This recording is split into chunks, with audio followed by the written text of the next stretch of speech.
Hey everyone, welcome back to Corporate Decoder, the place where we decode the jargon to reveal the money trail. So the SEI Institutional International Trust has dropped its latest annual report. And let me tell you, there is a lot to unpack here.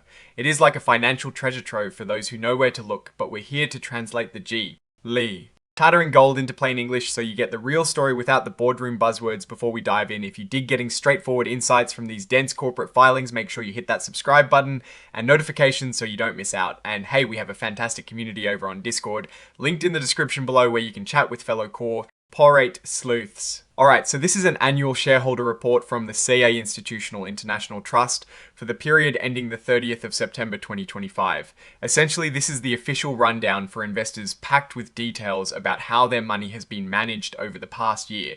Think of it as a year in review for the investors' money. This number is like a social security number for the trust. It helps keep track of it for regulatory purposes. Nothing too flashy here. This is the parent company, the umbrella under which several investment funds operate. We're looking at reports for 4 of their main funds: International Equity Fund, Emerging Markets Equity Fund, International Fixed Income Fund, and Emerging Markets Debt Fund. So it is not just about one fund, but a whole family of them. This tells us exactly when the reporting period wrapped up, so all the numbers we see are as of this date. This just confirms that the report you are reading is indeed the official report sent out to the shareholders. Here we are with the main event, the annual report, and the date stamps it. This is one of the star funds we'll be looking at, the International Equity Fund. Its focus is on stocks outside the US trying to capture global growth opportunities. This pinpoints a specific share class within that fund, the class F shares, and gives us its ticker symbol. Sitex tickers are super important for tracking specific investments. This section gives you the elevator pitch for the fund. It lays out what the fund is all about and for what time period it's reporting on. Now this is where things get interesting. Costs are a big deal for investors because they eat into your returns. This table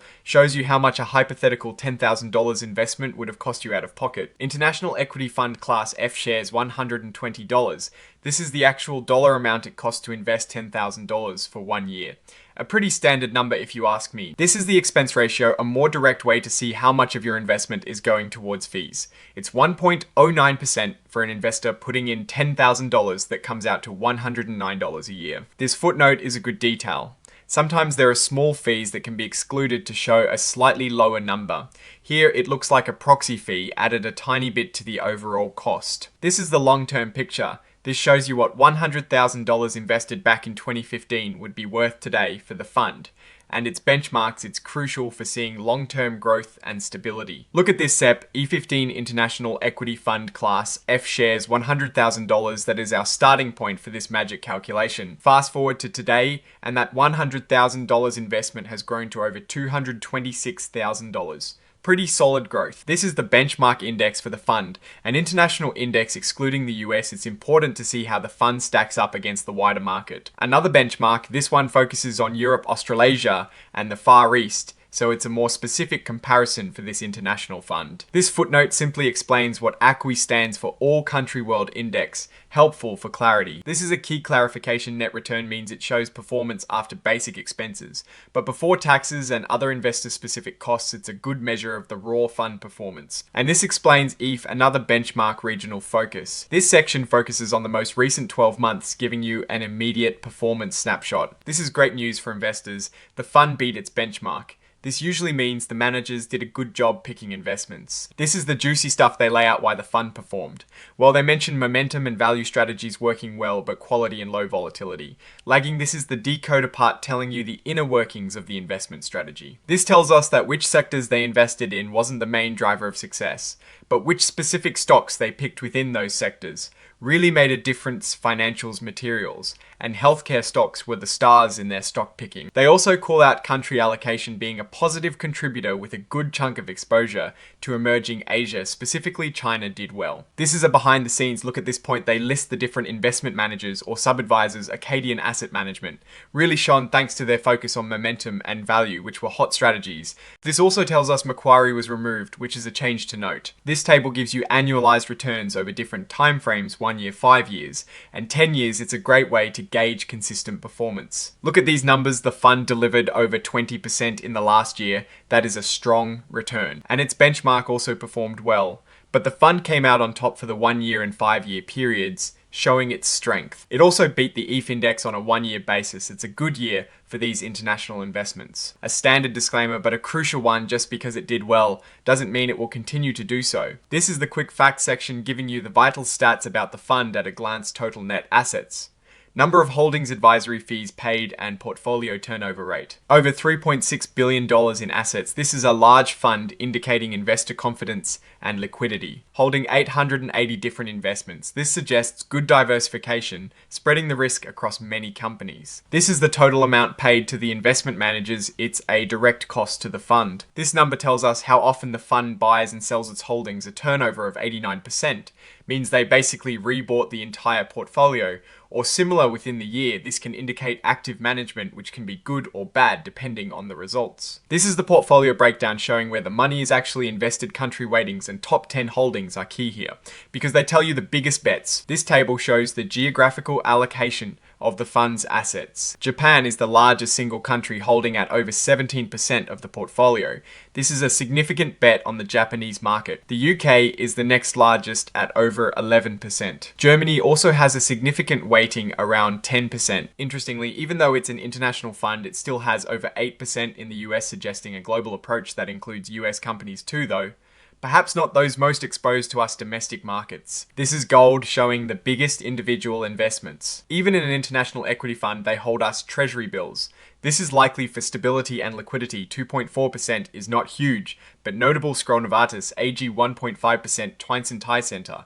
Novartis, a major Swiss healthcare company, is a top holding. Another Swiss healthcare giant, Roche, is also a big holding, showing a trend. HSBC, a global bank, highlights exposure to international financials. SAP, a German software giant, shows tech exposure. This section highlights significant shifts in how the fund is managed. This is important. They changed their investment managers. They got rid of Lazard, Causeway, and Macquarie, but brought in the Kim team directly. This often happens when performance is an issue or strategy shifts. This is usually a formality to report any issues with the auditors. All clear on the accounting front, no red flags here. More contact details and links for further research, standard stuff. Now we move to Class I shares of the International Equity Fund (CEIX).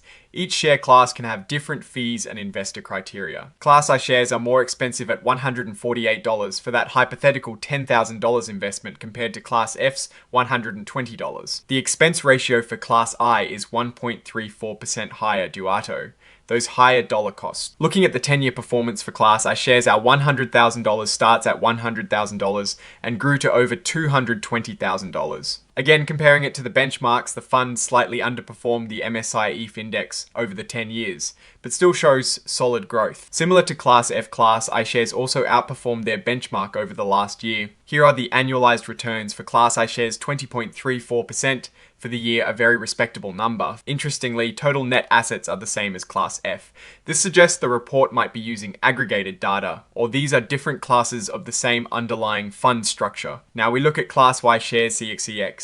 Often these classes offer lower fees for large institutional investors. Class Y shares are the cheapest at $93 for $10,000 invested. That is a noticeable difference. The expense ratio is just 0.84%, much lower than the other classes.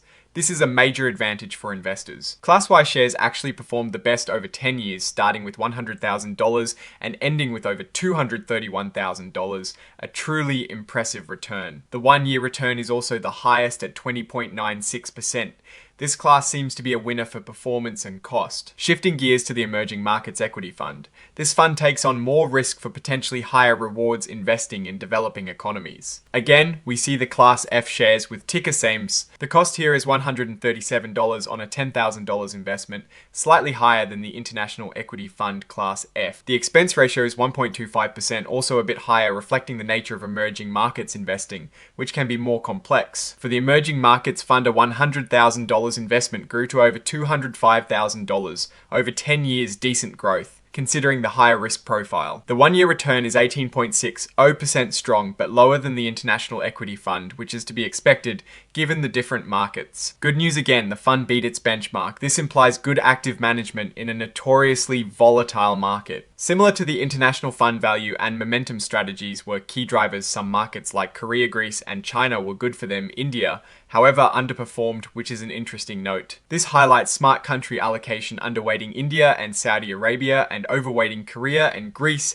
This is the kind of tactical decision making that leads to outperformance. Now, for the Class Y shares of the Emerging Markets Equity Fund, again likely catering to institutional investors with lower fees. The cost is $109 for $10,000 invested, making it cheaper than Class F. The expense ratio is 1.00%, quite competitive for an emerging markets fund. Class Y shares in this fund performed slightly better than Class F over 10 years, ending at over $210,000. The annualized returns show a slight edge for Class Y over Class F, particularly over the longer terms. The total net assets are the same as Class F, which is interesting.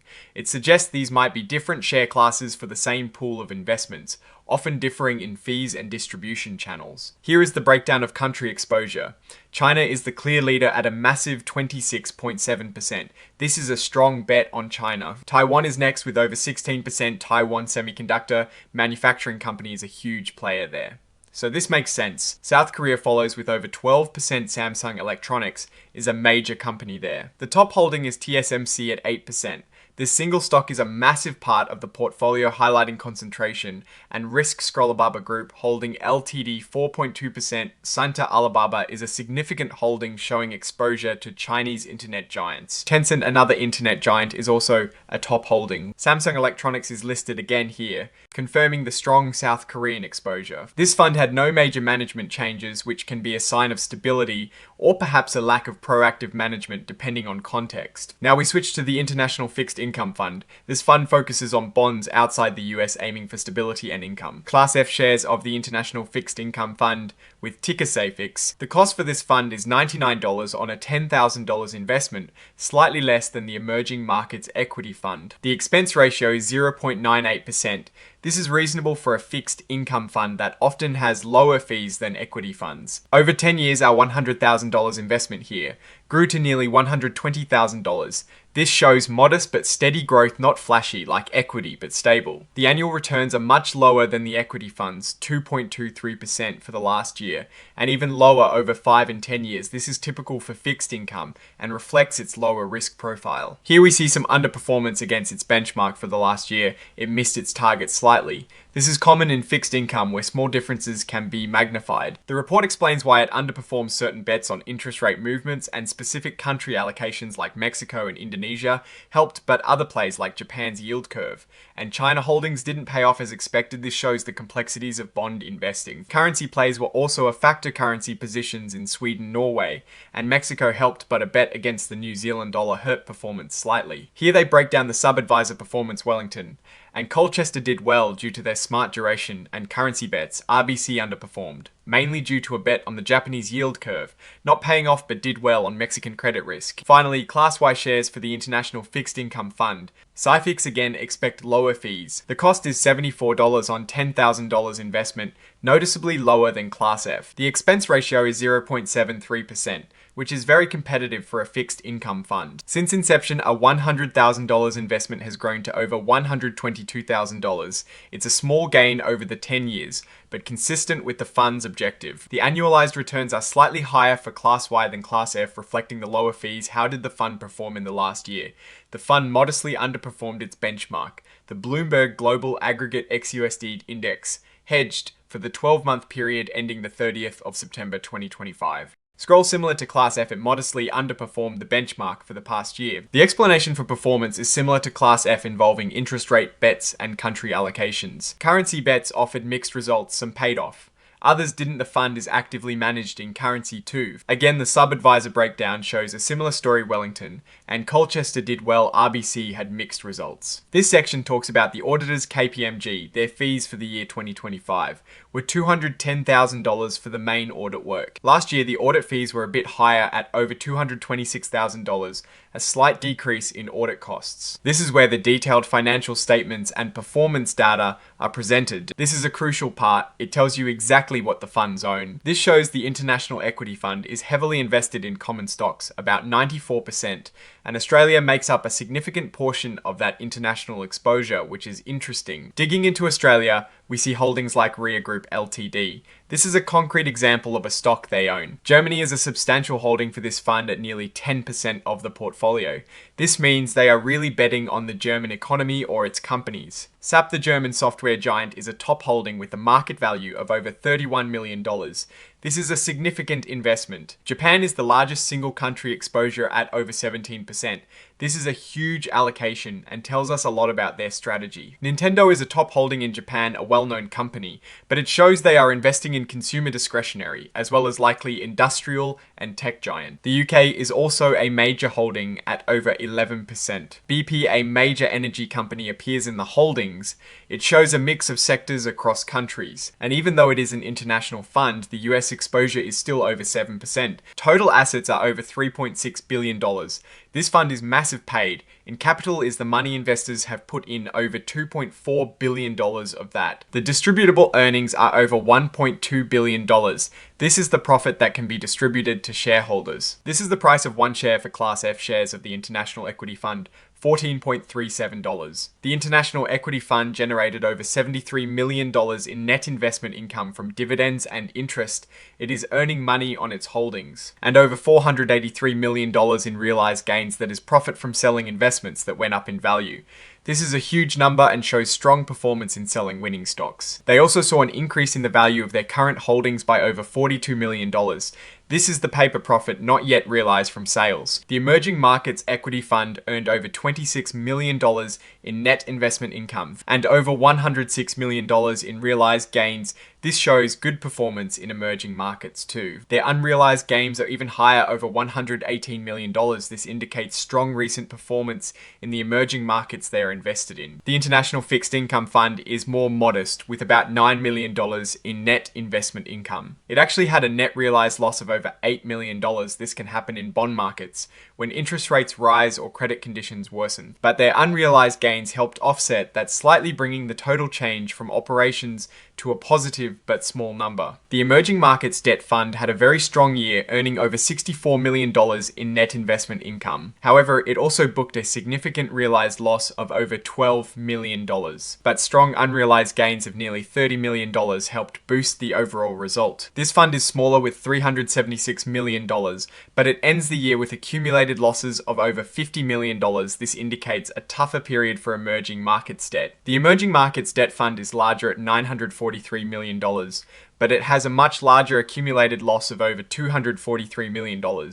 This is a major red flag for this specific fund, showing consistent struggles. This section on derivative contracts is dense, but it shows they are using advanced tools like total return swaps with banks like Bank of America to manage risk or get exposure to specific baskets of international stocks. This table is fascinating. It shows the actual stocks that make up their custom basket for that swap agreement. It is a direct look at their underlying bets within these complex derivatives. BNP Paribas is a major European financial institution with nearly $20 million notional amount. This is a big move. Scroll. The following is a summary of the level of inputs used as of the 30th of September, 2025, in valuing the fund's investments and other financial instruments carried at value dollar thousands. Level 3 total $8. Scroll. This table is about how they value their assets. Level 3 means the hardest to value assets are quite small at only $8,000. This is good. It shows transparency and reliance on market prices for most assets. Here comes the auditor's opinion. KPMG says the financial statements are fair and accurate. This is a clean bill of health from their external auditors. KPMG confirms the financial reports are presented fairly. This is the seal of approval we look for. They've been auditing SEI funds for a long time, nearly 20 years. This shows a consistent relationship, which can be a good sign for stability in auditing. The date and location of the auditor's report. Nothing to report on the accountant front, no disagreements or changes. This section is about shareholder votes and trustee elections. It shows investors had a say in governance and re-elected their board members, which is a positive sign of stability. Shareholders voted to lower the quorum requirement. This means fewer shareholders are needed to make decisions, which can sometimes be seen as a way to make governance easier for the company. But investors approved it, so it must be okay. This is a very detailed explanation of why the board approved the investment advisory contracts. They looked at services, performance fees, profitability, and economies of scale. It shows a thorough review process. They reviewed everything from the quality of advice to the experience of the people managing the money. Performance is key. They compared the funds to similar funds and market benchmarks to judge if they were doing a good job. Fee waivers are a good concession to shareholders, especially if the fund is expensive. This suggests they are trying to keep cost competitive, which is always a win for investors. The board unanimously approved the advisory agreements. This shows confidence in the management and the strategy they hired independent help to ensure they were making the right decision. These are lists of the specific funds covered in the report. We've already gone through these. So this mainly serves as a summary. These are the per share metrics showing the growth of the fund from the start of the year to the end. This table is like the stock charts, but for mutual funds. In the International Equity Fund, Class F shares saw over $2.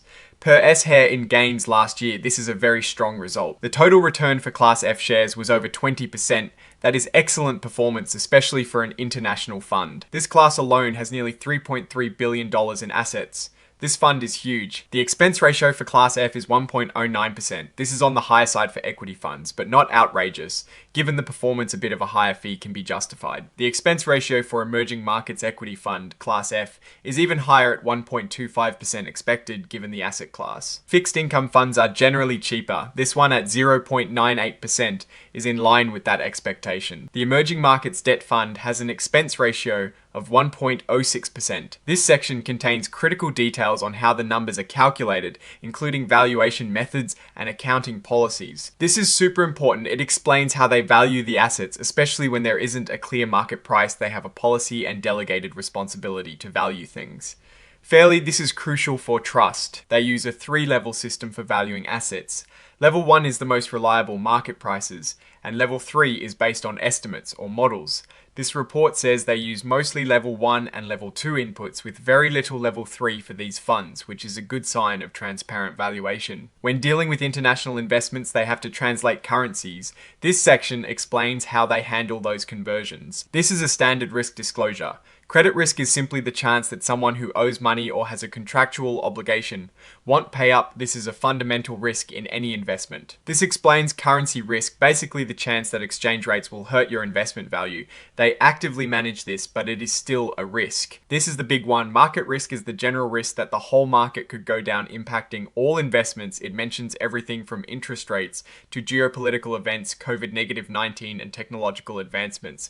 As potential impacts, this is a comprehensive look at modern market risks. Back to the Emerging Markets Debt Fund. This is a big realized loss from selling investments. What happened there? This is a specific bond holding. Showing what they own, these bond details are important for understanding their fixed income strategy. This fund is heavily invested in global bonds, over 92%.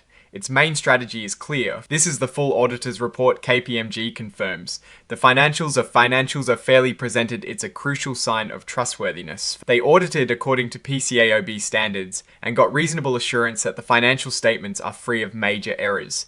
This is what you want to see from auditors. This section is for tax purposes. It breaks down the types of distributions shareholders receive, like ordinary income, capital gains, etc. It's important for tax planning. Shareholders voted to elect trustees and change some governance rules. This shows the shareholders have a voice in how the company is run. The investors voted to lower the quorum needed for shareholder meetings. This makes it easier to pass resolutions with fewer people. It is a significant governance change. This is the nitty-gritty on why the advisory contracts were approved. They looked at everything: performance fees, profitability, and even economies of scale. It is a deep dive into how they justify the fees charged. Performance relative to peers and benchmarks is a huge factor for approving advisory contracts. They need to see results. The trustees unanimously approved the advisory agreements. This means they are satisfied with the management and the costs involved. It is a big thumbs up from the board. This is the Principal Executive Officer, Robert A. Nesher. He is the big boss. And here is the CFO, Glenn R. Kurdziel, responsible for the financial health of the company. This is the final wrap up page of the report itself. So what is the verdict on SEI Institutional International Trust and its funds, overall the International Equity Fund? Especially Class Y seems to be performing very well with strong returns and competitive fees, the emerging markets. Equity Fund also shows solid performance, beating its benchmarks and demonstrating good strategy execution, though it does hold a large chunk in China and Taiwan, which are hot but also potentially volatile markets. The International Fixed Income Fund is stable but modest in its returns and had a slight underperformance last year, which is common in bond markets, emerging markets. Debt Fund had a rough year with significant realized losses and a large accumulated deficit. This is a major concern and something investors would want to watch very closely. The sub-advisor changes and the large concentration in specific countries and companies are interesting strategic points to monitor. The auditor's report gives a clean financial opinion, and the board's vote to renew advisory contracts suggests confidence from leadership overall, but that emerging markets debt fund performance is a clear weakness. What do you think? About these safe funds, is the international equity performance enough to overlook the costs? What is your take on the emerging markets debt fund struggles? Let us know your thoughts in the comments below, and if you found this breakdown helpful, please give this video a like and subscribe for more corporate deep dives, and don't forget to join our Discord community linked in the description to keep the conversation going. Thanks for watching, and we'll see you in the next episode of Corporate Decoder.